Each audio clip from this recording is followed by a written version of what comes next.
do a non-German introduction. All right, welcome everyone.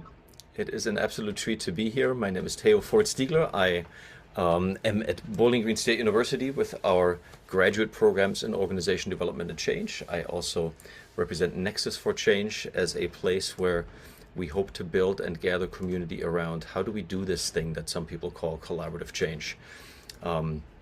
I am absolutely tickled to have also with me today David Bright, who is a researcher in the field and an educator, and also represents one of our sponsors, the Academy of Management's OD&C division. We're going to share some links if you want to learn more about the graduate programs or the OD&C division at the Academy and Nexus for Change. We'll put some of those links in the chat for you. But I am particularly honored and excited today to get to just be in this place and space with you all, virtually as it may be, with Professor Fateh, who is physically in London at this particular time, but who is somebody that is quickly becoming one of my favorite people to just be in the presence of, because he is an international and interdisciplinary person, not just researcher or scholar or academic or practitioner. I think he ticks all of those boxes in some way, and I'm always fascinated by folks that are both able to bring knowledge, wisdom, experience, but also how do we apply it? What do we do with it? What is the practical application of this thing that we are after? And so I'm not going to attempt to rattle off some biography or claim any sort of completeness in introducing you, Professor Fateh, but I am just honored that you are here with us today, and gonna sort of hand it over to you and see where you want to go with maybe sharing a little bit as to who you are and why you choose to be here this morning. And pleasure having you. Over to you, Eenasul. Great. Well, I'm just kind of going to walk myself into the next hour and a half. Love to see all of you here. And again, folks from different parts of my life are here, just spotting recent students and then previous students from universities and people that I've mentored and that I connect with on other processes here from other parts of the world. So it's a really lovely kind of human grounding thing. And it's not often, we go into spaces to do things, and BGSU is a new relationship for me. But, when you go into these new encounters, and that includes for you as well, one really doesn't know. And I think the thing of being a stranger or, not able to read the minds of people, it's very daunting as a human being, and it's very daunting as a practitioner. Today I'm going to talk for maybe half an hour, and then we'll have half an hour of chatting between yourselves and then with me. And I'm going to go across 4 or 5 little clusters. Yeah, there'll be a little bit of an intro I'm going to do about myself and into what I'd like to cover. I'm going to introduce you to some concepts from trauma-informed management, trauma-informed principles, and some stuff around theory of change taken from my clinical work with people, both patients with complex trauma, but also working in street gangs, and then trying to share with you how I found that connects with the work that I do with boards and with CEOs and with restructuring organizations. We're using a more classical strategy approach.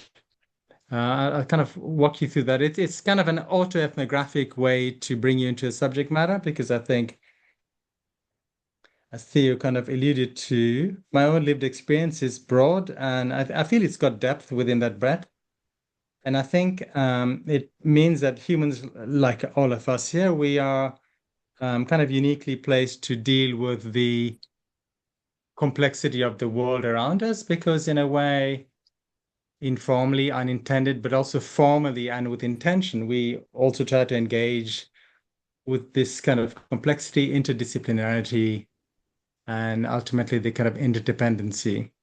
So let me talk you through a few things, and I will do stuff which some of you have heard me do, but I can't help it because there's some good things there.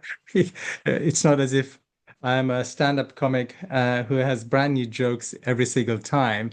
Um, I also, as you'll notice, I'm going to extemporize,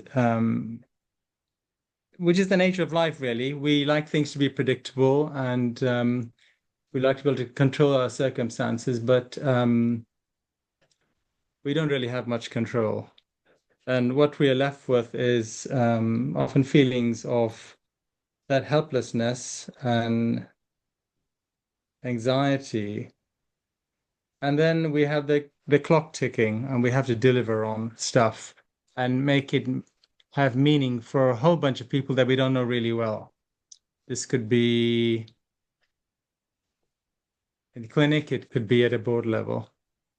Um, I have done a lot of work around high performance. I wonder why. I think as a young person, I was considered high performing in a number of areas.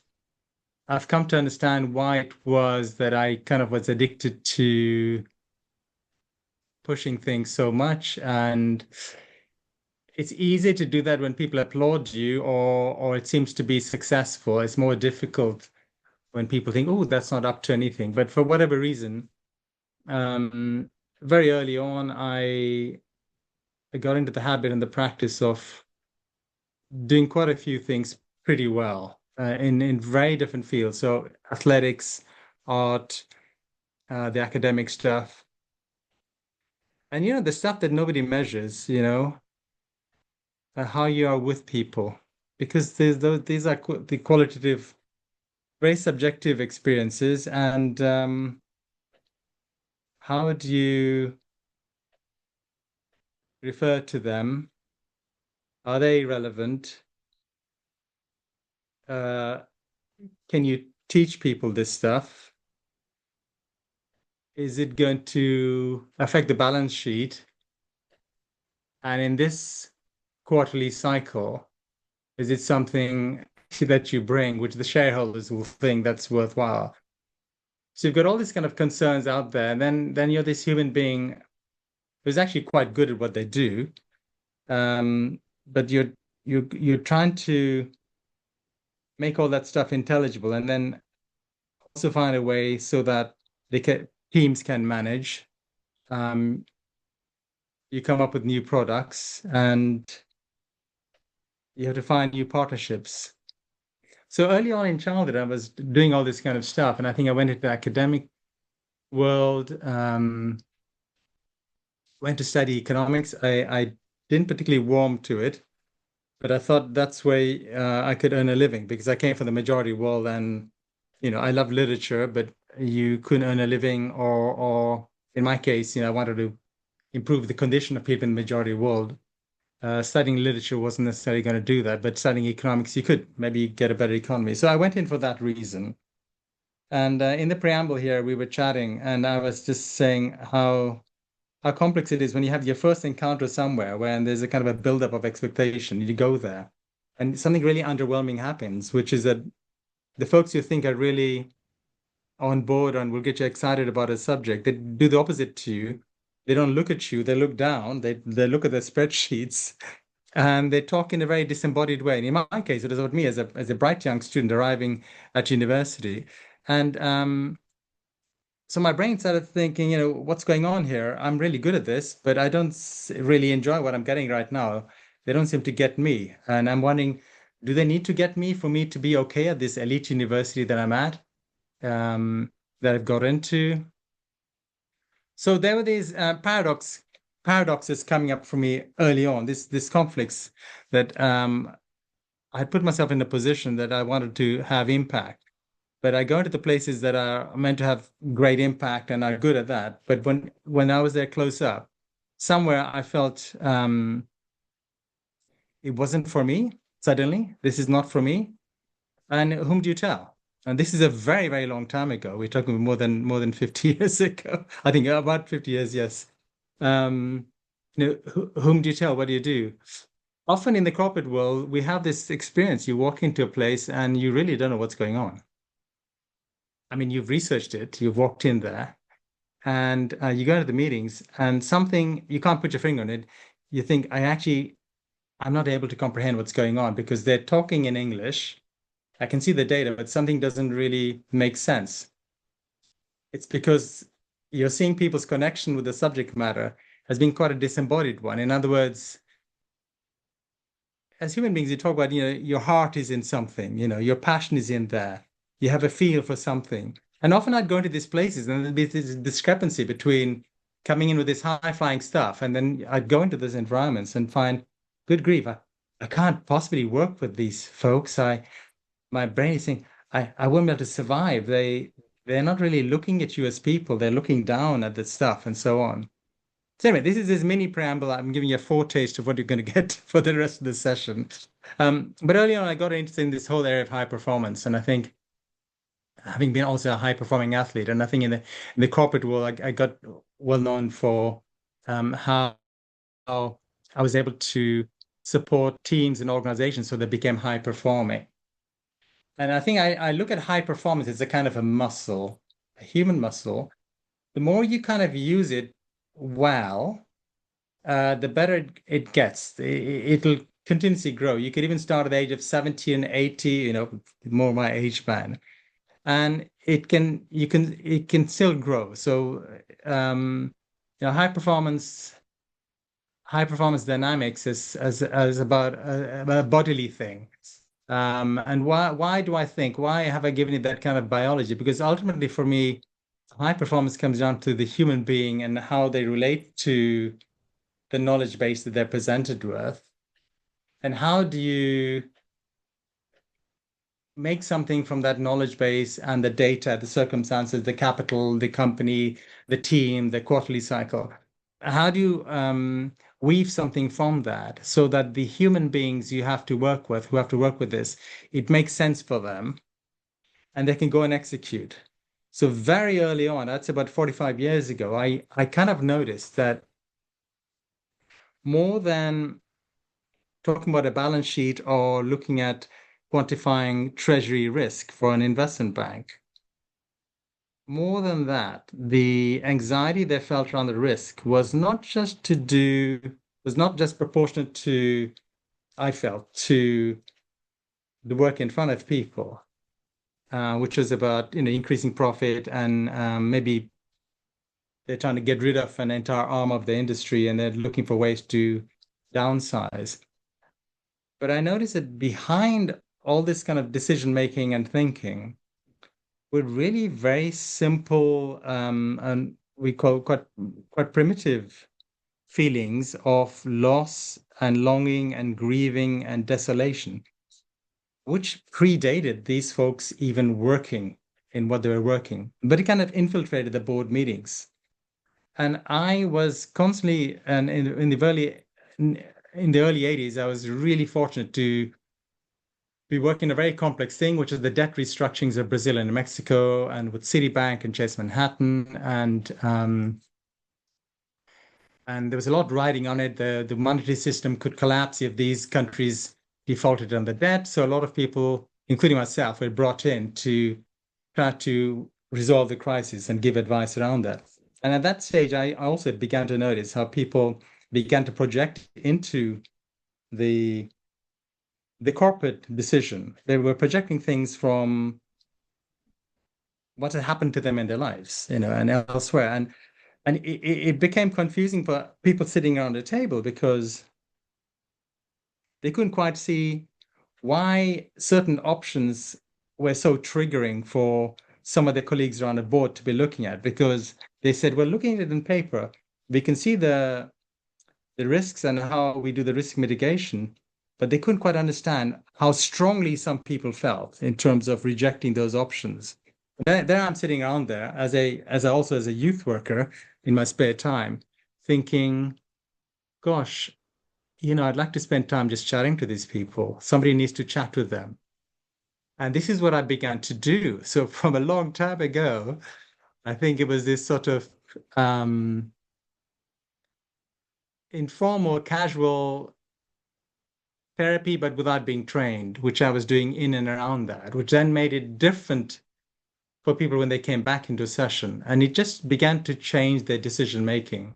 And I think one thing I learned early on, there are like 5 or 6 elements which are quite key in corporate work.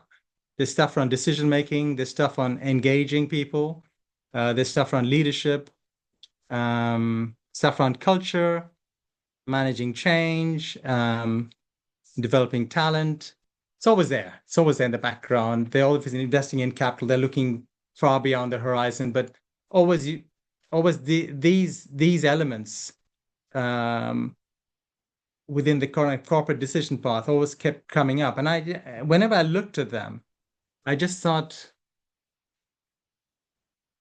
we can be much more psychologically informed in how we approach these things. And you're talking 45 years ago, so we didn't really have a language for it. It was just me being there as a person who seemed quite congenial would come into this situation. So I'm just giving a little bit of lived history. So that's very early on. I was accidentally a consultant because my research area, the LSE, became a very hot topic commercially. It was in looking at the risk to do with commercial bank lending to developing countries and the default risk, and then looking at geopolitical instability and then economic instability. Then it is looking at instability at the economic level and at the geopolitical level. So a mixture of political science, mixture of economics, but probably underneath all that, I guess what our good friend from BGSU would say is Professor Steve Cady. It's about human being. It's about the human systems. At that stage, I also began to notice how people's fixations on particular ways of working, particular styles of decision making, particular styles of managing talent, particular styles of engaging the employees, particular styles of leadership. I noticed that their standard way to do things, to me, and I look back now as a person who got clinical training later on, they were like addictions. And I wondered whether people who were so proficient in something were in fact kind of addicted to these ways. So there was something not wholly rational about their decision making because they're so intellectual. They could bring in the thinking to back that up. But I always surmised that they really seem very gripped by something, and they are very good at it as well. So anyway, that stayed at the back of my mind, and many decades later, we'll come back to that. How are we doing on time? Oh, we have covered a lot of time. I should speed up. And I also noticed that people wanted to do a lot of preventative work, anticipatory work, stuff we call resiliency. In other words, anticipating that things could collapse, and they wanted to do so. What can we do to prevent these things? And how do we anticipate we're going to have these situations? Sometimes you can't prevent something, but anticipating something, you erect all this machinery to do that. But I think at the human level, being able to anticipate that there'll be recurrent cycles of disaster and calamity and then profit, so it's almost like coaching organizations so that they built up what they call resiliency. But I'll come back to that in terms of clinical work. So I mentioned some of the elements, around talent development, change management, culture, leadership, and so on. Over many years of working in corporate world and as an academic teaching, but also being a youth worker working with street gangs from the 70s by accident. And, I was also kind of a self-organizing artist. I began to see that what underpinned good decision making or good leadership or good culture would be if we could understand and empathize with people, and that if we could interpret their actions, and if we could regulate our own feelings and emotions, our responses, if we could develop healthier attachments in work and outside work, this would help, with your leadership, with your change management and so on. And also things like, I noticed back in the day, building actual relationships, not temporary ones, building actual relationships, yeah, sometimes within work, but building that kind of trust and intimacy, I think, within these relationships, they really helped. But of course, 40 years ago, I didn't use a psychological language. It's only now I can recover my past because of my clinical training and the work in clinic with patients with complex trauma above all. And I can now say, that's what was going on. What I was going to say was that over the last 45 years of my work, equally in, corporate world, academia, as an artist, as a youth and gang worker, and then working in clinic, um, I noticed that there were certain things which recurred in all the environments, which helped underpin essentially what were resilient systems where there would be growth after a shock, what we call post-traumatic growth in clinic. That they had some common features, and they have been reduced to something in more recent literature. And I really love the way the Scottish government have come up with their kind of definition of trauma-informed principles. And basically, these trauma-informed principles, they cover 6 things. And basically, these are features you'd need to see, hopefully all of these features, in a healthy system, whether you're Goldman Sachs or Oracle or a clinic or an artist. These are things you'd expect to see crop up across your work. The first one I think all of you would know would be is around safety. But then there's a thing around trustworthiness and transparency. There's stuff around empowerment, voice and choice, stuff around collaboration and mutuality, cultural, historical, gender issues, cultural considerations. That's 5. And then there's a final one, which is probably more recent understanding, which is called if you see there's peer support going on somewhere, peer-to-peer working, that's quite a good sign. But if you look and see all these 6 principles, you can see the evidence that they're well entrenched, you're doing well. I haven't ever seen a single environment with more than maybe 3 of these well entrenched. I'm talking about very high performing ones, including clinical ones. I haven't really, and I noticed Francis's head move there. And she will know we each have a long history around these things, and I haven't. But they've been damn good. They've been really good, but you haven't. So the thing here is that sets really high benchmark. And I think is to dig into what does that what does it mean to have what we now refer to as trauma-informed principles applying everywhere. And how do you do that? If you're Goldman Sachs, what do you do? I mean, there's a psychological education we give, and I think at Schmidt-Hartz, the doctoral students will have a chance with me to. I'm going to break it down into like 5 sessions, five modules, to give them a basic psychological education around what happens to the human being as they grow and under pressure, and what's happened to them, what is the neurocognitive adaptations their body has gone through because of the distressing things that have happened, and how it affects decision making in the future, but how that can then be altered by positive experiences and so on. But it's really important to understand, without any nonsense, that there are very strong neurobiological basis for human behavior, feelings, thinking, choices, decision making, all of that kind of stuff. And so I have quite a dry and forensic, if empathic and humane, forensic understanding of the human being in many circumstances. And I speak as an artist as well as a corporate restructuring consultant, as well as a person who's worked in clinic. I think having a no-nonsense, down-to-earth, evidence-based understanding, and this is the whole thing. What is evidence-based? And evidence-based for me is the buildup of knowledge across clinics, especially the more interdisciplinary ones, and it's also our collaborations with the brain scientists at UCL, at Harvard, and I'm now talking about the work at the Tavistock Clinic and the trauma unit, the world-famous trauma unit that I was a member of the clinical team for a number of years.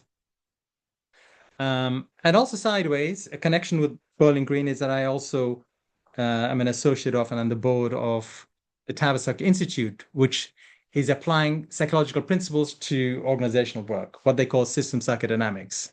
So the clinic, they had a history 75 years ago together, but they're very separate. The clinic looking, and for me, it's kind of renowned for its work around trauma, and then the institute renowned for how it applies the psychological principles to organization.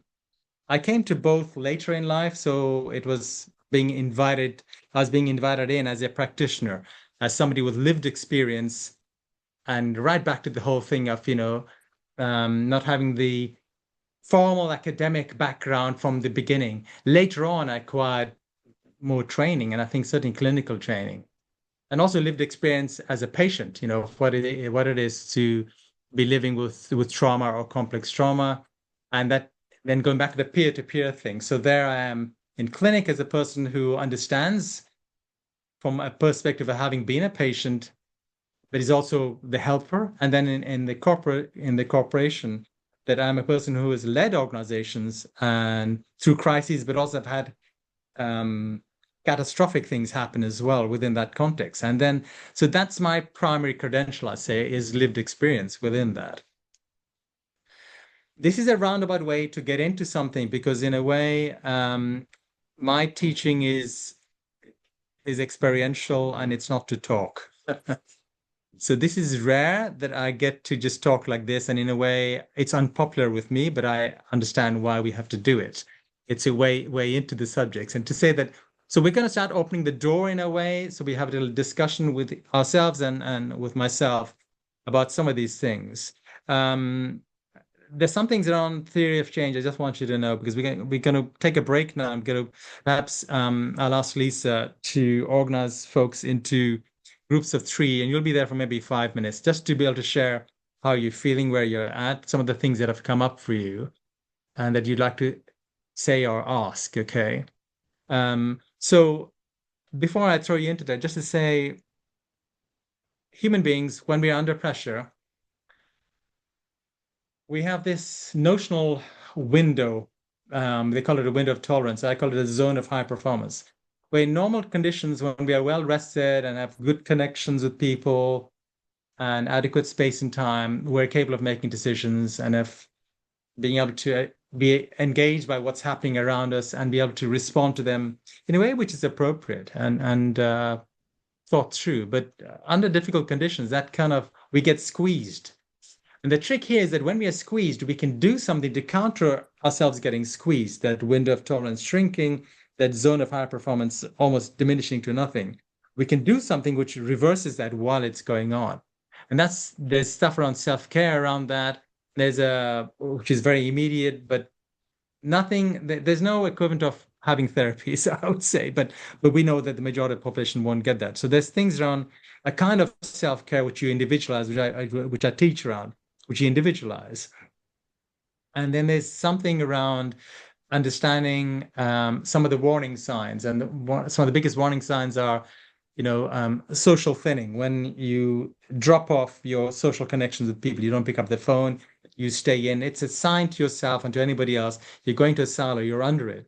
And to do the opposite of that, which is to, when you can, just to connect with anybody, even a stranger, just take a walk in your neighborhood. And there's those little things which have an extraordinary impact. And I've seen this in the corporate world as well, just everyday thing. Just have a little walk. And just for somebody to give permission to that, it gives you such a relief. You get seen and heard, but also you can be doing it for yourself. It's not possible to live through our life isolated and only think of ourselves. And in the human condition is for us to experience each other and learn by sharing with each other. So just to say, it seems very ordinary, but let me tell you, that's many, many decades of learning and clinical knowledge has gone into that. And I think that social thinning is a really interesting thing to really look out for. It's my colleague Brendan McCrory, who is the chief executive of the Anna Freud Center, which is next door to the Tavistock Clinic, which is where opposite the building that Sigmund Freud lived his last years out. But Brendan McCrory came up with that. He's also a leading brain scientist, but he's also leads one of the world's leading mental health units for young people.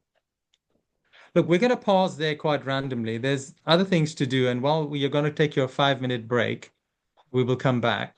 It might be less than 5 minutes, but just for you to be in your groups of three, you've just had this stream of verbiage from me, and you know, how trauma uninformed is that? That I can't even see you. I can't even gauge, what's happening to you. I can't even get feedback by watching your faces in a way and being able to pause and walk amongst you.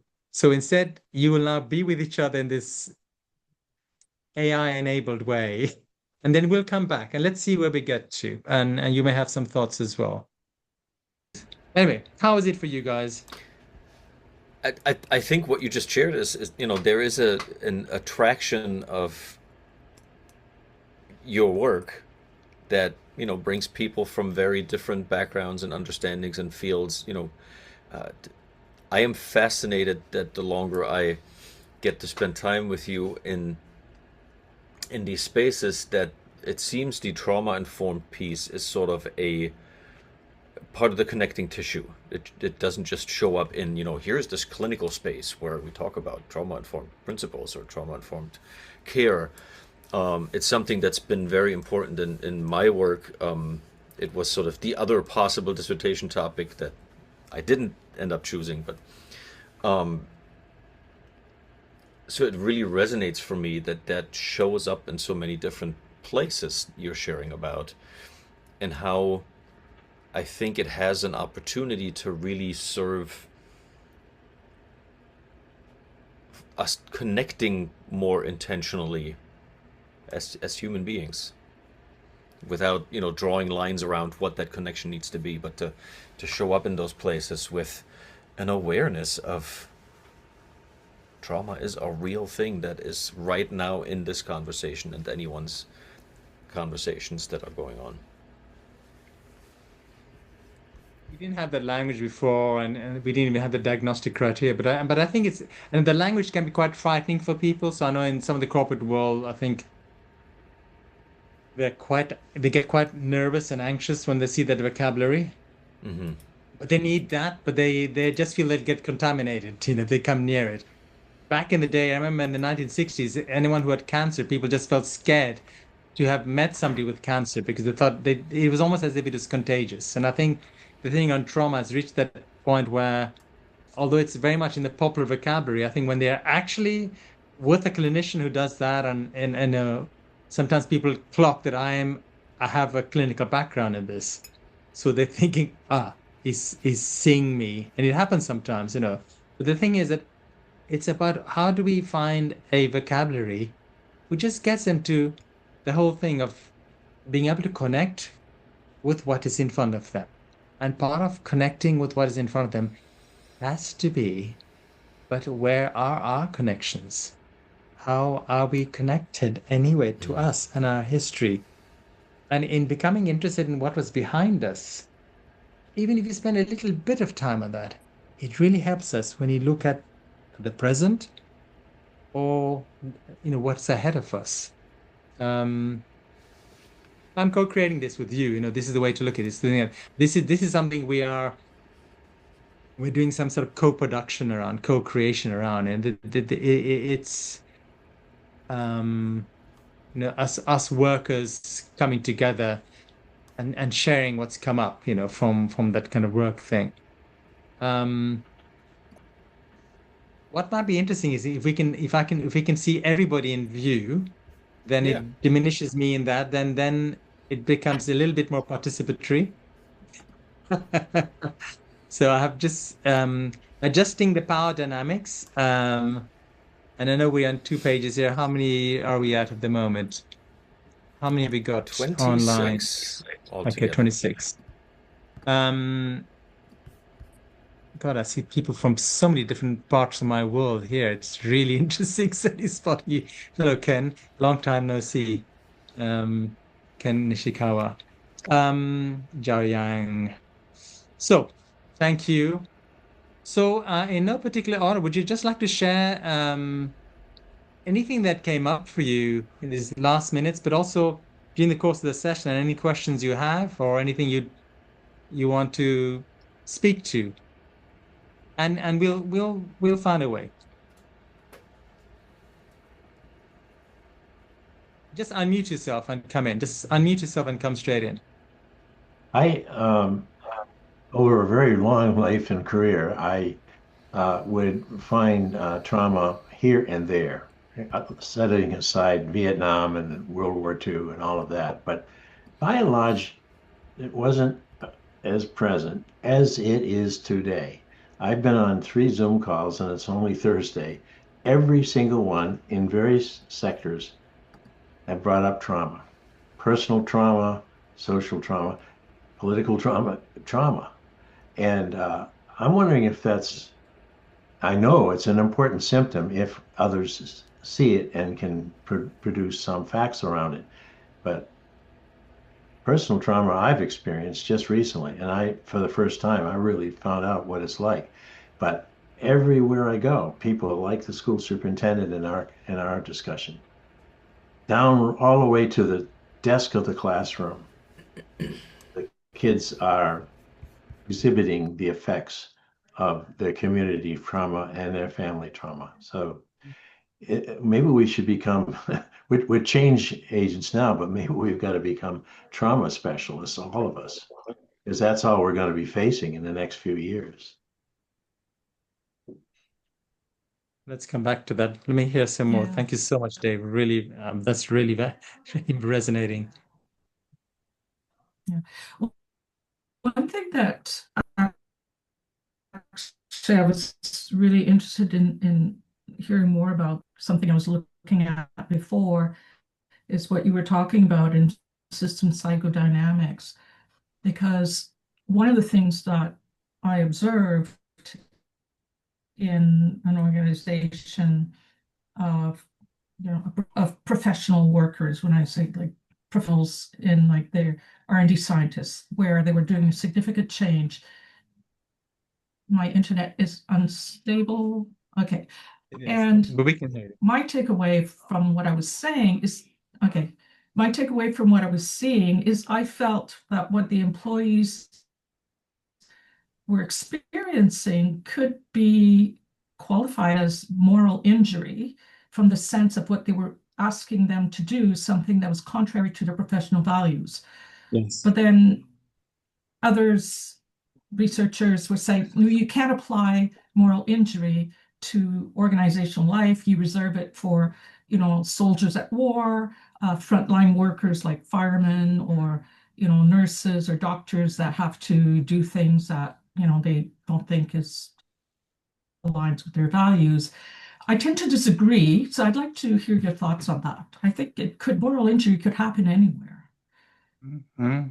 Yes. Well, let me come to that, and I'll come to the trauma one as well. Let's just hear a few more voices, and I'll come into that. I think it's really interesting to consider the relationship to deservingness, to who applies to this level of like grace and consideration in the workplace. Some of the things I talked about is just one, like I work at a university in Wisconsin. We have a new chancellor. And so there's always going to be change that happens with like the leadership structure.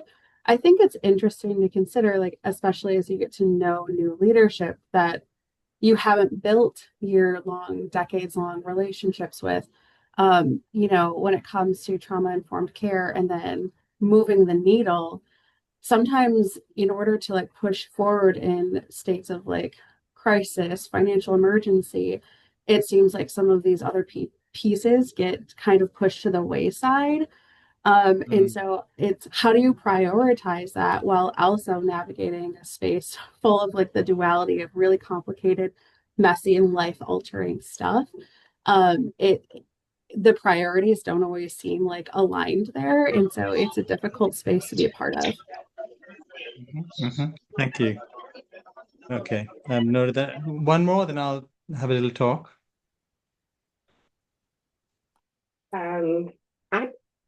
Your talk reminded me of a specific situation when I was working in the petrochemical business.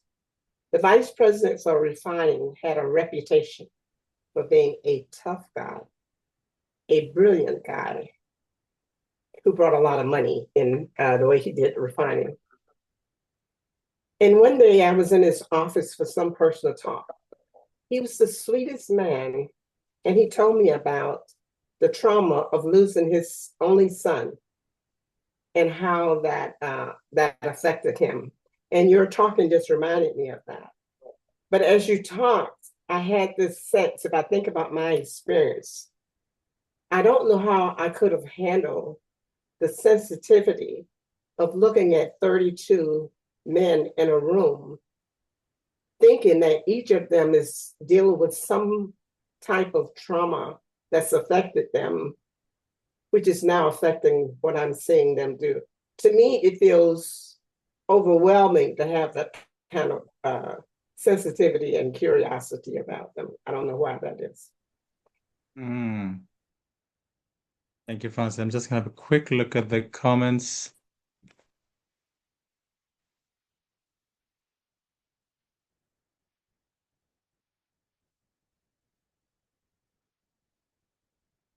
Yeah, thank you, Heather and Theo. Okay, here's some thoughts. They're the same weight as all your thoughts, yeah? Because as you listen to each other, notice the culture we are creating. So, that's the solution. I think the thing around trauma and moral hazard and how awareness of that it gets deprioritized in some conditions, this thing about moving the needle we're hearing. And then as you, Francis, shared this thing, that insight into that person at that moment, I think the human being, sometimes that human being finds it difficult to survive in any condition, whether you are the apex of a investment bank, a global tech company, or the matriarch of a family. You're still a human being, and I think it's really that's the fundamental thing about it. Away from the uniforms and everything else, I think we are, and even where we're in systems where we find the moral hazard and then the deprioritizing of working trauma-informed ways, it's very unsettling. But it's a natural feature. I'm not saying it's an acceptable or good one, but I'm just saying it's a natural feature of human relations that this is what occurs. I think what happens is that at the moment that we catch ourselves apperceiving something is a really important one. We are the person maybe who is apperceiving that something is happening, and we at that relational level are feeling something which that room can't say, they can't express that. And I think it's a very difficult position to be in and take a responsibility around that. But I think your conduct there, hear and listen. I think the thing on the petrochemical example reminds me of a friend of mine who was at another global firm. She was a high-flying junior, but very high-flying, and the CEO of this global firm, apparently their parent had died the day before, but they're coming into work. And she, the junior person, found time during the day to find him and just say, "How are you? Are you okay?" I thought, my God, it took tremendous courage for a junior young female person in this very male cisgendered place, gigantic firm with tens of thousands of employees, to come up to the CEO, who then sat down with her and just said how difficult it was.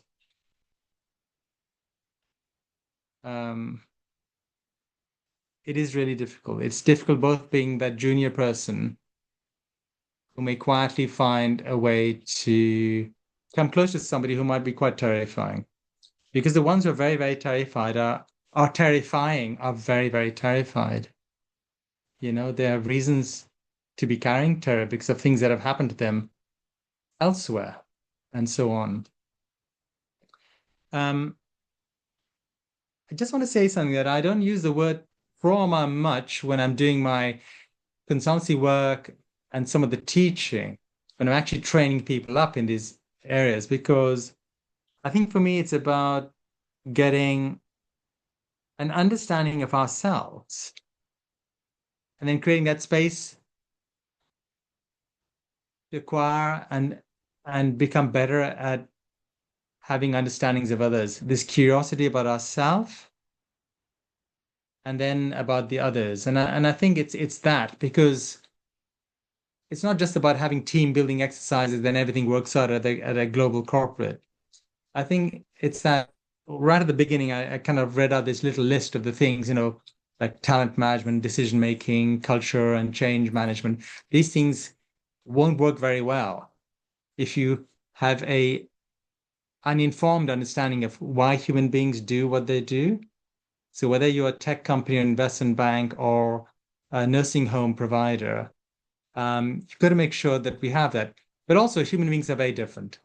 Take account of the neurodiversity, the intersectionality, all of those things. That's why it's very important, that whole thing in trauma informed, which is attending to the things on the differences, because we are resistant to that. As we are defended ourselves for reasons, unconscious reasons, from looking at that sometimes, or looking at creating a kind of transparency, or really giving people voice. Because if we've never been given voice ourselves, unconsciously we're going to sabotage any attempts to give voice to people. Yeah. So begin to see how complicated it is. And I think that's why I like to give people that psychological education, which becomes, for some, it's useful as a checklist, because we don't all have the same neurocognitive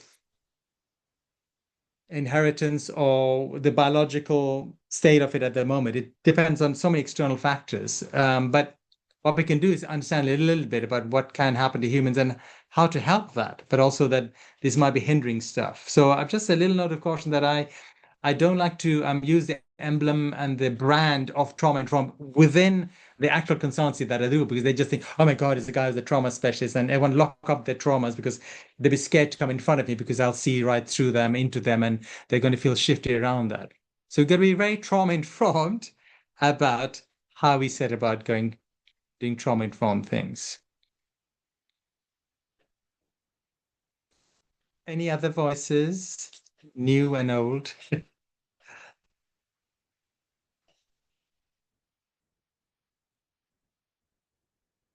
It's really amazing. I'm literally seeing people from all over the world that I know. I mean from Middle East, from China.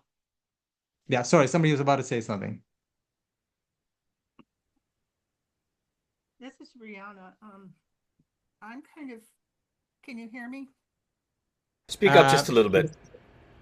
We can, yes. Back with a question that you asked, Francis, and identifying with this experience of being in the presence. Actually, it was an engineering organization, and virtually all of the people in the room were white men. And one of them got in touch with a trauma he had experienced. And because of my capacity for empathy, I could feel the stirring up that was happening with everyone. And some of them were anxious about it and others were not. But the question for me that your question raised, Francis, was how do I self-regulate in that moment when my empathy is activated and I'm feeling the emotions that are in the room, and I have a task, around my OD role or my DEI role. And just how do I self-regulate in that moment? So I'm holding the question, Francis, and I listened to your response, Professor. I don't feel like I have an answer yet. I'm still with the question. Well, in a way, we never have answers. I think as human beings, we are constantly, certainly at the unconscious level, feeling our way through things. I think the thing on self-regulation, I mean, I mentioned the word emotional regulation because I think I did, because it's one of the keywords I bring up, is that um, I think it's the thing about emotional regulation, which is relevant here, is that emotional regulation is a very complex process. And I think being better regulated, being able to emotionally regulate healthily, um, it's a never ceasing journey. Yeah. And I think that never ceasing journey, again, I always say nothing is a substitute for if we are able to access that formal training, including the therapy, but then, as we know, the world is unequal. And 99% of those, whether they're corporate executives or family members experiencing trauma, I mean, either of them um, could do with that kind of knowledge. I think the thing on emotional regulation is there are a few things that we can do as self-organizing people. Yeah. Which is why I said the thing on the social thinning to look out for. Because the social thinning, the other side of social thinning is really good for emotional regulation, which is having connections with people, and especially with those who have no vested interest, sometimes who have no agenda, but actually have no need to speak to you, but they listen, they hear you. And I think is that chat with a stranger where there's no power dynamic involved because you've got nothing over that. Not, neither holds something over the other one. But I think that unpremeditated encounter is quite restorative. And I think that's where that growth begins to happen. So there's just one example of it. There's a real magic, I would say, from clinic about the unfolding discovery of our self, our history, kind of this autoethnography of ourself, and then being able to surmise just about human beings as a class, what does happen to people if something terrible happens to them? And I think there's something really extraordinary to learn about what does happen to somebody. That's in a way a forensic lecture. That's something which I'm hoping to adapt with Professor Steve Cady and myself, hoping to adapt so that we can have something that, for example, at Schmidt-Hortz, I'd be interested to see this cohort of 22 PhD students. How's that going to alter how they're going to consider their research?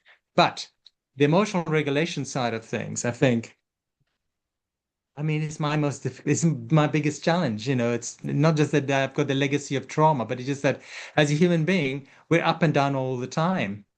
Should I go to the fridge?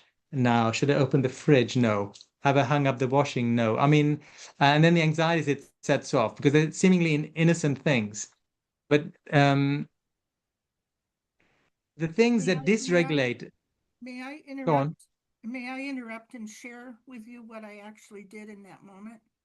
Yes. As an organization development practitioner in that moment, what I did was, as an intervention, I had them form into pairs and trios and asked them to talk with each other about what Bob had shared, what it evoked for them, like what was coming up for them, just like the question you asked earlier in that session.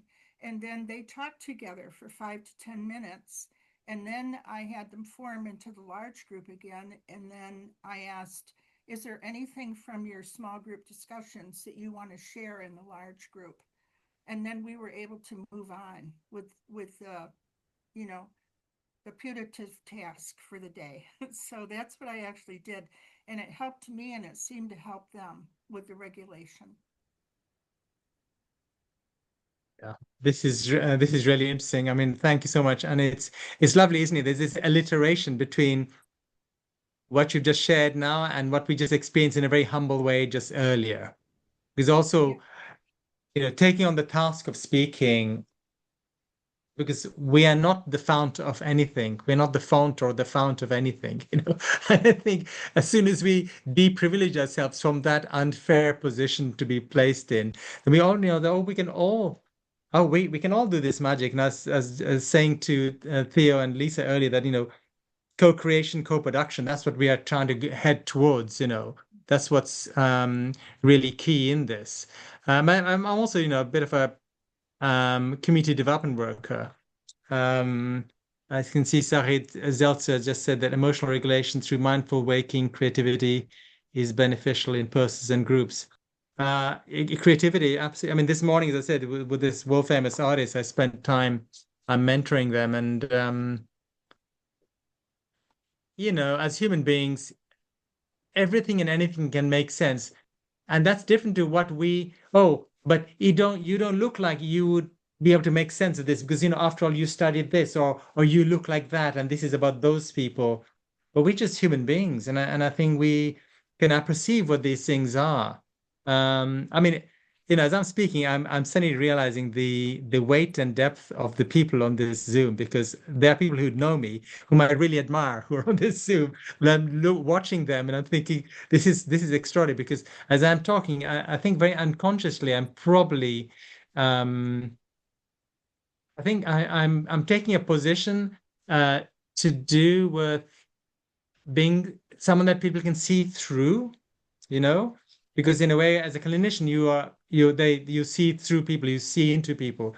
But in a way, in the exit position, and I think of what you were doing, Rihanna, there, it's really great if you just draw the curtain constantly. You take the curtain off the Wizard of Oz. This is all it is.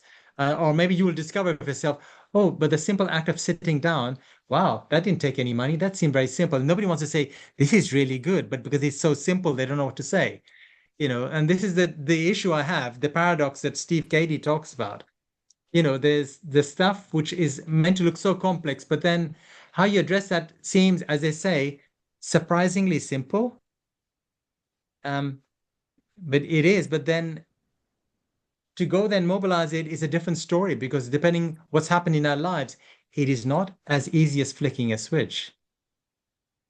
And it takes courage, Rihanna, to go and say, let's do it like this. Or that young person that I knew saying to that CEO, how are you? It's like mind-boggling. I don't think a single person in that building. In that particular building, there were 8,000 people. And she was in a very high-flying team, but she happened to be on the same floor. And I just said, wow. If somebody I was mentoring, and I learned more from them than I do through the mentoring, but I just thought, wow. It's one of the most extraordinary things. And I need to find this person again, just to say, many, many years ago, you did something which is quite extraordinary. Nobody else, no senior person, they all said, keep away from that person. Give them space. Really? You can give people space and also say, I'm hearing you, I'm seeing you, and to say, like trauma informed, you can find a way to signal I'm hearing and seeing you without saying, hello, I'm seeing you, I'm hearing you. You know what I mean? And I think that's what we're hearing as well. David Bright, yeah. Rihanna's story reminds me that the emotional blockages that may be present in a group, individually, collectively, need to be acknowledged in order for the group to move forward. Making space for what's really going on for people allows for restoring a sense of humanity in the group, which then allows for a much different way of existing. Yeah, and this is like the system psychodynamic stuff, which the Institute talks about. In the last half an hour, we'll talk about kind of ODC sources. Xing Tong, was really good to have you. This is really great to have you. Xing Tong is one of my former students who helped me think about AI. She said, whoever thought about AI in a trauma-informed way? When they introduce AI, it's so much on the shoulders of AI. People go, oh my God, AI is coming.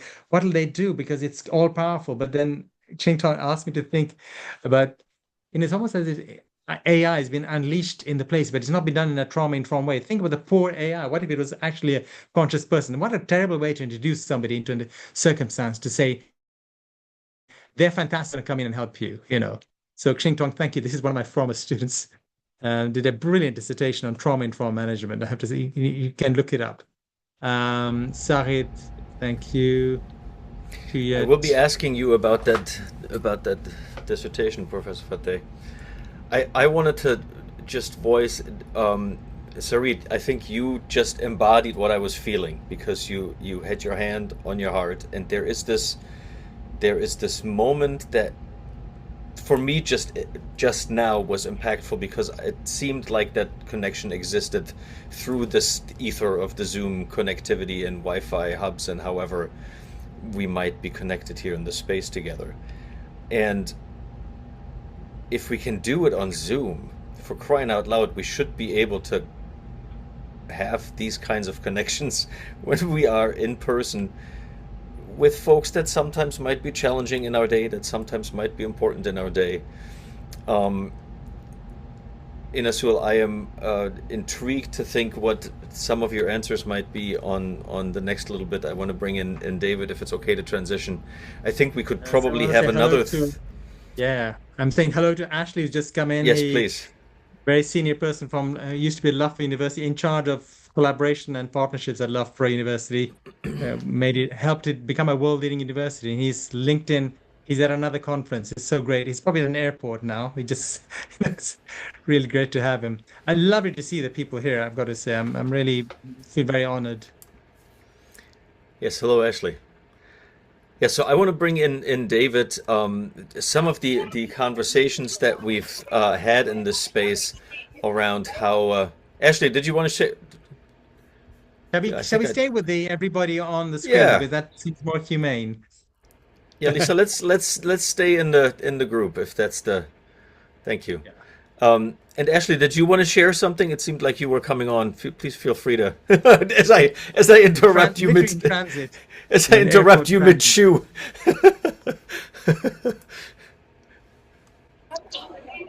Yeah, apologies. As Ines said, I am actually just coming off the back of a conference in Barcelona, so I am at an airport, just trying to grab a bite before I get on the flight. So I did miss the front end, but yeah, I mean, I'll echo. It's great to see such a diverse mix of folk here discussing such an important item. Hopefully, there is a recording somewhere of this. I'd love to catch it. You're on it. You're on that recording now. Well, there we go. But yeah, certainly my interest is around how do we. I'm at actually the Smart Cities World Congress in Barcelona right now, and interested in how we can, work with those kind of assets that are everywhere around us to really enhance human, existence, from well-being to more, I guess, granular health metrics as well. So great to see everyone. Yeah, please do reach out on LinkedIn if any of that's of interest. It's Ashley Gray, Gray. Not exactly the same as how we spell the colour, but yeah, thank great you, stuff, Ashley. everyone. Yeah, thank you. Carry on, Theo and Dave. Yes, so the thought I had is that I could probably stay in this space and share the insights that we all were surfacing, for some of us out loud, for some of us maybe just in our head and maybe in our heart. So I just want to express gratitude to all of you who are here and have been here for this session. But I think that the transition is somewhat apt for my, and maybe it's a bit selfish even to say that, so where will I take this? What am I going to do with this? And part of my personal intention is to take this idea of the field of organization development and change and what I think of the many concentric circles that it can have in impacting people and organizations and community. If that is the sphere of influence that I want to be impactful in, then I want to understand its history better. And so we spent some time in these sessions talking about what one of our master's students the other day sort of aptly described as the OGs of OD. Both you and David, in my mind, are sort of new Gs in my personal practice and academic experience. So I look forward to and want to sort of hand the proverbial Zoom microphone, if you will, to David to have a dialogue with you, Professor Fateh, around what some of your experience and perspective is around this field that we're looking to better describe both in what it is and the impact that it can have. Thanks, Teo. I appreciate that segue. So I don't know how much you've had a chance to talk with Steve about what we're part of our goal in this series is to explore perspectives on the field of OD and change from a systemic perspective, and just to reconnect with and maybe even recalibrate around what the foundations are of the field and what the field is. And so our first questions really focus on defining the field. So how do you define or describe organization development and change today? And how has your view of the field changed over time? I mean, I think I'm a dissident in the field because in a way I don't recognize the field itself. I think I recognize the field of human systems. And I think we are all these little self-organizing cadres within that. So I don't really attend much to disciplinary frontiers in my work, and I think historically in academia as well.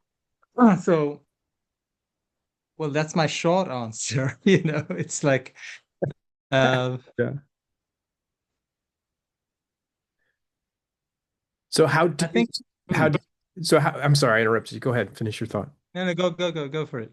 It's like, so how do you self-define in terms of your own identity and the contribution you're trying to make to the world? I'm trying to join things together, and I think I've been fortunate enough to be within different domains, I guess. And I think I'm fundamentally the same person within all these domains, including as an artist and as a gang worker. And I think it's the things that connect up and are in common that really engages me. So I'm trying to get through the thicket of the obfuscations of institutional boundaries and canons and so on, and trying to find um, and help co-create a knowledge base which is helpful for everybody. So whether you're trying to surmise how organizational life is, or organizations surmising how human life is, it's trying to see what's at the base of that. So I'd say I mean, in a formal sense, I come from, I guess, a lot from a psychoanalytical, psychodynamic position, but lightly, because I came into that training later in life. But I'd say what really informed me as a political scientist were to read the early psychological texts analyzing the behavior of foreign governments, of states in psychoanalytical terms. And I found that really interesting. So it was that psychosocial lens. And I saw that within organizational development as well. I guess that psychosocial lens, trying to understand, I analyzed the behavior of the US defense industry. I analyzed it from the 1960s to the 70s as part of my research, looking at what influenced decision-making and innovation in the American defense industries. What I was struck by was the absence of literature which looked at the more psychological determinants of what happens and what happens in innovation processes, but also what happens in terms of where defense is cited in the psyche of particular society. I think then it influences the kind of storytelling that politicians make out of that. So I just felt that I wanted to question the structures that were proposed to me to examine. I said, yeah, those are the structures that are being proposed, maybe organizational life and so on. But I said, there's something more fundamental going on, isn't there? Because it's otherwise trying to learn about something just from a little corner of it. Whereas I was interested in what are the things that are connecting, and it's a whole ecology. And I think that's my difficulty, is that I see everything as being part of an ecology. And I guess I have, and it's that, with that psychotherapeutic lens and that ecological mindset that I consider it. So I was known then as an interdisciplinarian, when I was appointed as a fellow. So, I was teaching and researching in, I think, 5 separate academic departments at the same time. But I was doing the same thing as far as I was concerned. I was just exploring the same thing in a different territory.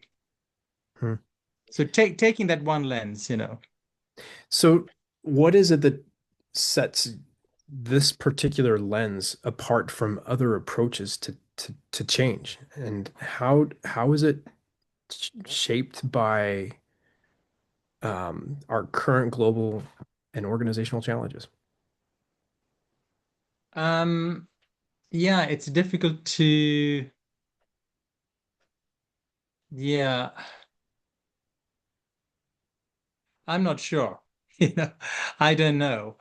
I think it's interesting. Recent years, we all noted when Amy Edmondson up in Harvard, when she began to bring out,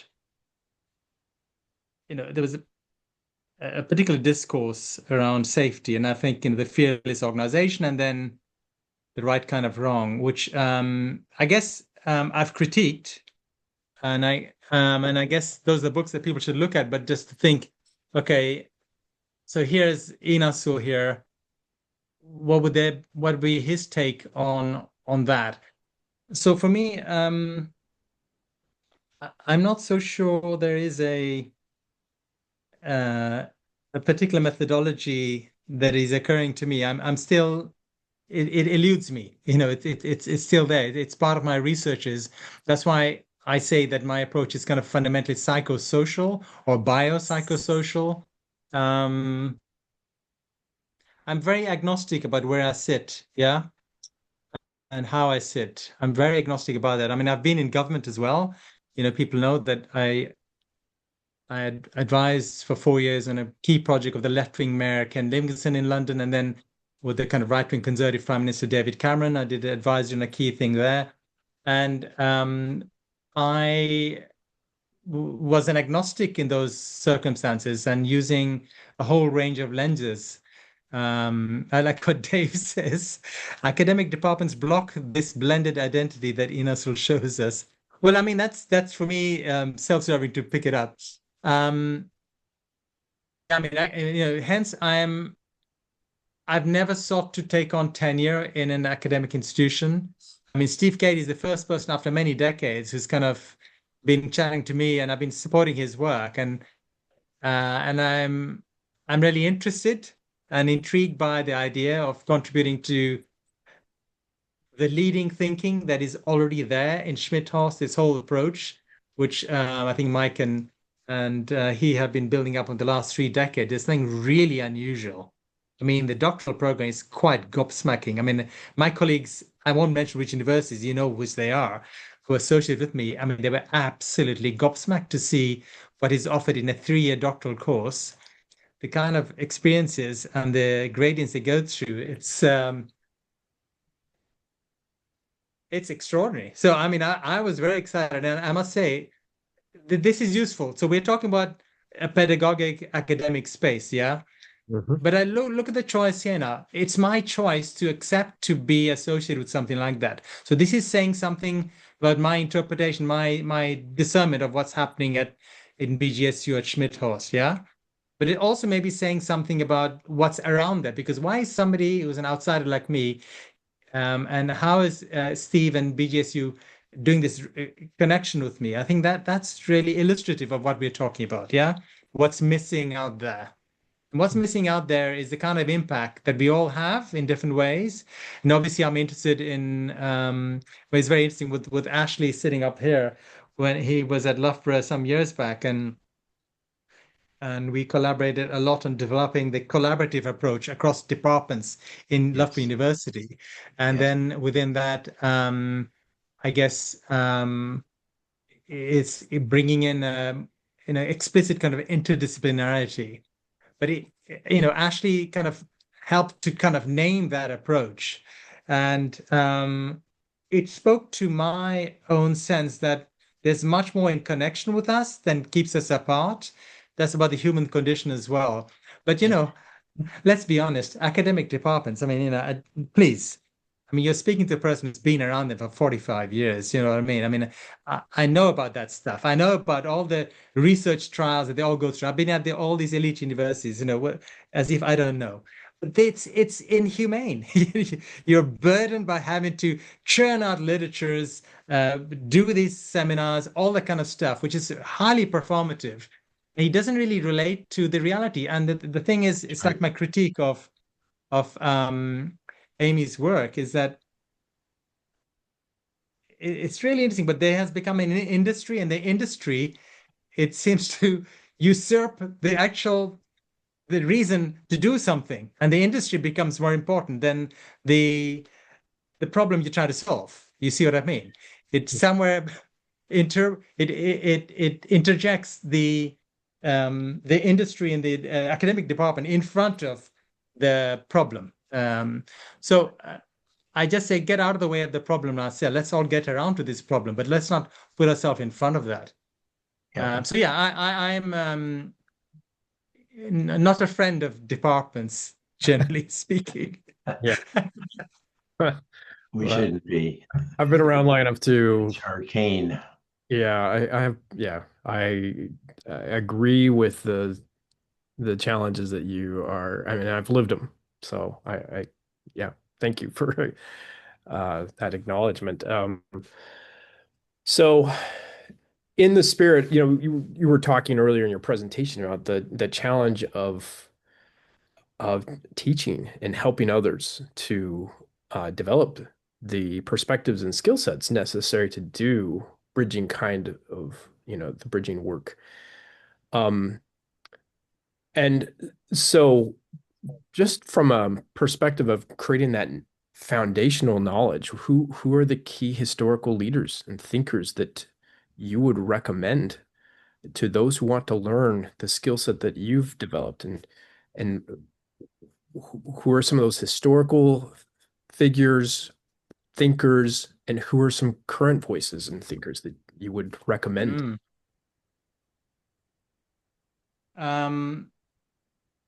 The first book is the book I mentioned when I was being interviewed to join the clinic, the Tavistock Clinic, the trauma unit.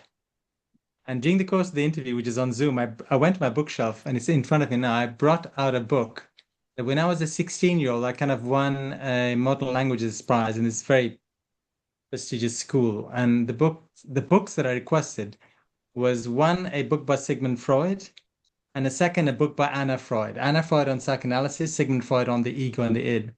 I'd say, I wouldn't necessarily say go and read Freud, but I'd certainly say read some of the credentialed psychoanalytical literature, and we can be agnostic about which that is. And I think that has been really influential for me. I became more aware of that later on, in that all my approach in political science, in academia, as a consultant, had a kind of a scaffolding that a little bit later on I understood what that scaffolding was. I suddenly realized that, oh, I've got this scaffolding, but I didn't know what it was until I began to get trained. So I'd say I would encourage people to look at the psychoanalytical, psychotherapeutic literature, but the stuff which is heavily credentialed, because there's a lot of industry around. There's the kind of influences of therapy, the influences of trauma, who are out there. We won't mention the names, but they're out there. So Freud is one.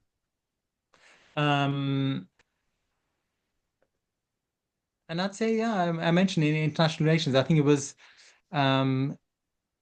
Jarvis, a book by Jarvis called Perception and Misperception I think it was Perception and Misperception in Diplomacy. And it was a psychologist talking about international relations. And I remember I came across that. It was a 1970s book. And I just thought, why is this the only one looking at this with that lens? Why don't we have more of that? And I was thrilled to see it fortunately at an amazing library, the LSE. But everybody will come across their own Jarvis. Maybe even Jarvis Cocker, the British musician in a way. But I think Freud it reminds us about getting a forensic understanding of the human being before we do anything. Before you touch that brick, before you put your hand on that paintbrush, before you disemploy 40,000 people there, just do a little bit of a check. Do you understand yourself?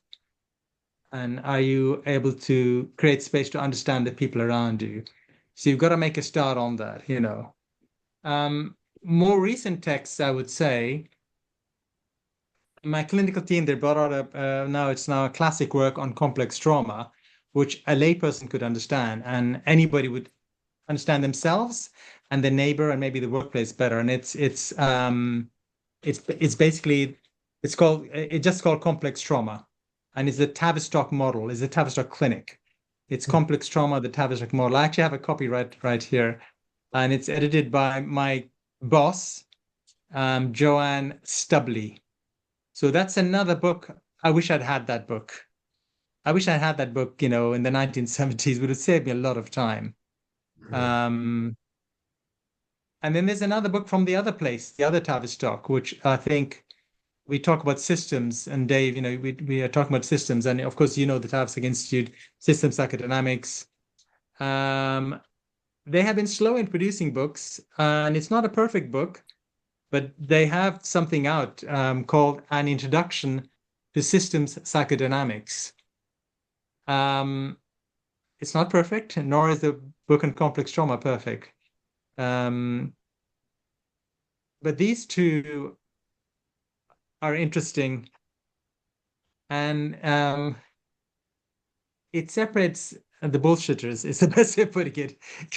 You're talking about people, or you're talking about psychological stuff and organization. Well, why don't you go and actually go to the actual place that can do it? Read this stuff instead of taking up stuff from your Instagram feeds and following these influences. Just go and get challenged by actually going to source and looking at the stuff, which is the current state of the affairs. Yes, current state of affairs. But both of them have a long history, 75-year trajectory. So in a way, that literature is waiting to be written. I've chosen not to write yet. I'm now writing because I've been approached by all fronts to write about those theories of change, and then share the case studies, but also to have the actual physical curriculum within that. So you can go off, get the book, and train yourself up within that book. And that's something maybe, Steve and myself will be talking about in the time to come. But again, as I said, it's really interesting. I'm here in London, not traveling. I don't fly for work, stuff going on in America. And there we are collaborating like this. That's a hopeful sign. And I think because and then there are a couple of other things to say in terms of literature influential.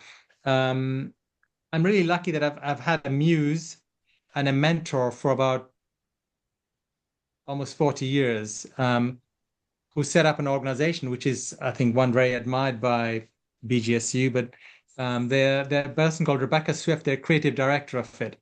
I think her approach at creating space processes where people can be seen and heard and can see and hear each other, and exploring how you do that non-verbally as well. Above all, it's been extremely influential, not just on my work, on of, a whole range of people, from Oscar-winning, Oscar-nominated composers to communities with profound disabilities, families with profound disabilities living in a very deprived, disadvantaged area of London. So equally, it crosses those things. You see how that knowledge base. So I've learned a lot from that. So anything she rarely writes. She's got a chapter in their main book coming out on the aesthetics of care. It's on care aesthetics. She has a really interesting chapter that I think some of last year's BGSU, I think BGSU know her well, so they'll be interested. So she's got something coming out. I'd say the Scottish government have published a lot of very interesting things the last 30 years. And the Scottish government have published a lot on trauma-informed principles and trauma-informed management. And I think I introduced my students to them.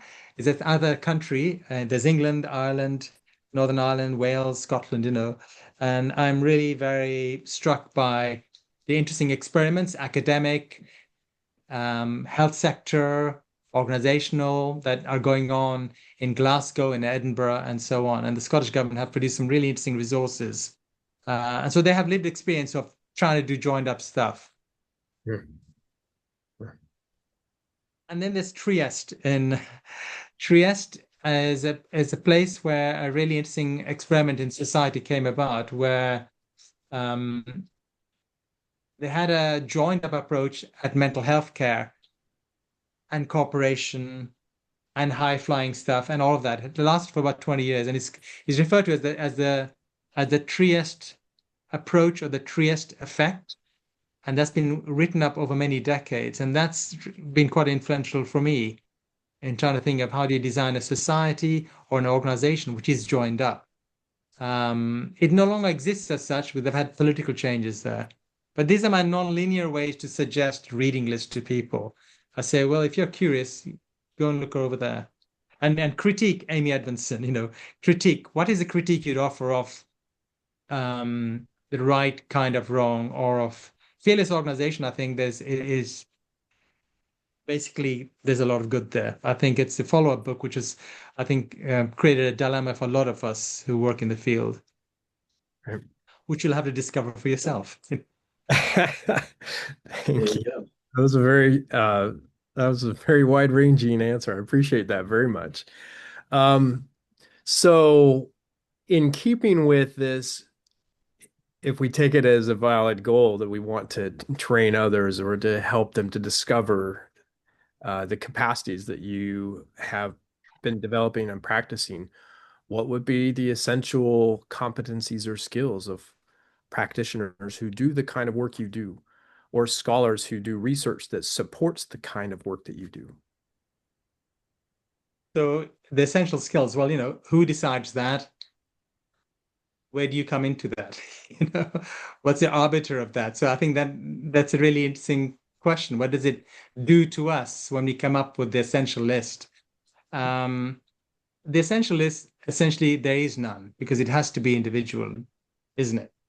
I think, human beings are kind of the same. So the essential list is to understand yourself and to understand how humans operate, and what happens and how do we get repaired and how does that happen quite naturally. 90% of us, 99%, we go through stuff and we're repairing ourselves and it's just part of that process, So I'd say the essential stuff is really about that. And that autoethnographic element of it, if you want to personalize it, individualize it, defer to the autoethnography, defer to yourself. What speaks to your lived experiences? What speaks to those histories which you need to recover? And that'll influence the right kind of reading list, curriculum, spaces you want to go to, because we are very different. And the difficulty with business school, my critique when I was at LSE of business school was well known, which is that business school only turned out business school graduates. That's what it did. It didn't turn out people as human beings. No, that just happened anyway. The business school gets in the way of the human development. My difficulty was that there were too many competing theories at the time. My generation saw the 1 minute, there was a 5-minute manager, became the 3-minute manager. Then I saw the 1-minute manager. And I'm thinking, how can this hold sway when I go into meetings with the big consultancy houses and they're just going, well, we now need to, how can we do this urgently and quicker, faster? Yep. So here at BGSU, we like to feel, my understanding is that we support the individuals so that they listen to themselves and they are their own guide, and we support them so that they become their own guide. They can engage with whatever is around them, including what brought them there. They understand that better, but also it means that they're fit for the world because they've understood a little bit about themselves and that maybe they are a cracked vase which has been repaired by life, but it can really do interesting things. But I think it's by understanding that we've got these cracks in our vase, we've repaired it, that we can kind of move forward.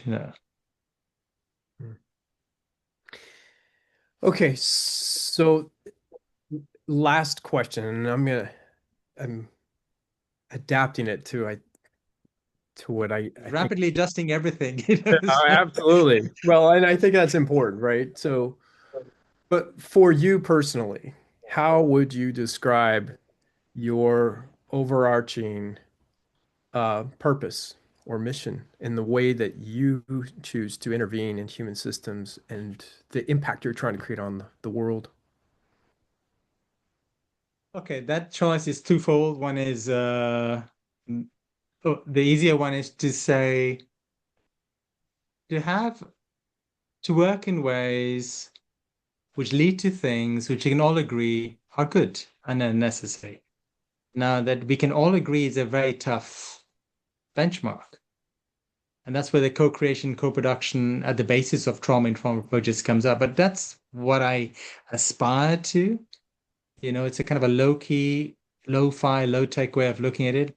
But I think the more difficult one, the twofold bit is, I think coming to an acceptance, a better acceptance and understanding of myself, what has happened to me, and what mobilizes me, and to be compassionate with understanding, what arouses and triggers that sometimes. And I think has to go alongside that kind of external facing.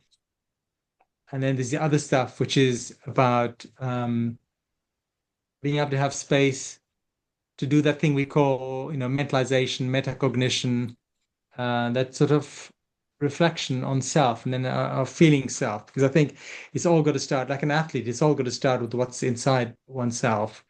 And I think that is the most difficult bit. And there's no shortcut on that. So what do you do for indicators that you are having the impact or the effect that you're hoping to achieve in the world? Well, I hope that the people that I can trust and I feel safe with and that I respect and I'm learning from, that they would be able to be honest enough to say to me, have you thought this? Or are you thinking that? Is that what you're trying to do? I like to feel that it's at that level. It's a very unpretentious everyday level. It's not for metrics anywhere. And it's more difficult to find.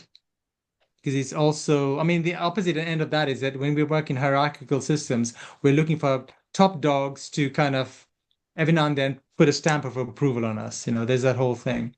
But I think that's what's part of the power dynamics we have to live through. But I think the effective stuff really has to be that the folks that we are learning from ourselves and feel humble around, that we provide space so that they can reflect back to us and how they feel we are doing, but also that they can ask, like today has happened, that they can ask questions of us. So I'd say to safeguard that, and that's so complex when you're working in corporate field, to safeguard that, to create a system and a structure to be able to do that. What about the human systems? What should shift in the human systems that you work with if you're doing your work? Well, oh my goodness. I said I'm agnostic, but I'm also somewhere an idealist, and I'd like to, poverty, hunger, these inequalities, conflict. I'd like these not to be around. I'd like that we're able to resolve these, and I am involved with these things. So I do involve. I'm a grassroots worker, and I've spent many years doing community development work. That for me means not being an activist, but working with everybody. So I think, and I've seen things change, and I've been really, really privileged, really, really privileged. That some of my work, kind of has to me stands up. It stands up, but it's early days. I'm only 60. I'm nearly 67. These are early days. I think still. So. But yeah, but I've seen those things, and I'm lucky enough that back in the day when I started in 1980, there were things I began to do, which I look back and I feel really humbled to know that I had the right compass, the values, the humanity, and it was corporate work or academic work or youth work, and so I look at that and I think it's great. And if people research me, they'll see that there's a lot of stuff I have done which is out there. It's very emblematic of this city, the Olympics, the cultural diversity, all this stuff. That for 4 years I led the stuff on it at City Hall. Then the stuff, my own work as an artist, my own work in clinic, the things with the gangs. the extraordinary stories that every single person here knows from their own lives. They've seen, they've been part of something themselves, a moment from when they're a kid at school, maybe even to now. And I think I'd like it to populate it with a more democratic way to populate what good or success or effective or achieved looks like, you know? I'd like to support people with compassion so that they get a sense of achievement today from the fact that they're conscious and they're here, you know, they're connecting with that. Well, thank you. It's been a pleasure chatting with you for these few minutes, and so I'm going to hand it back over to Teo. Thank you. Very, very well done, David. I don't envy you. It's rare that I allow myself to be going through this. So it's like, thank you so much. It's been such an interesting experience. Well done. Thanks to everyone who's here. Thank you to all of you that are, if you've made it to an hour and 45 minutes in this recording, then something struck a chord. Yeah. I had several struck for me. So, Eenasul, thank you for being willing to spend this time with us this afternoon where you are, this midday in Ohio.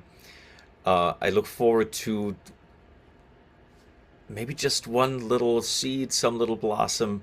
I look forward to 3 and 5 years from now having conversations maybe with some fellow doctoral students that reference back to today and to this conversation as something that was a spark or an inspiration.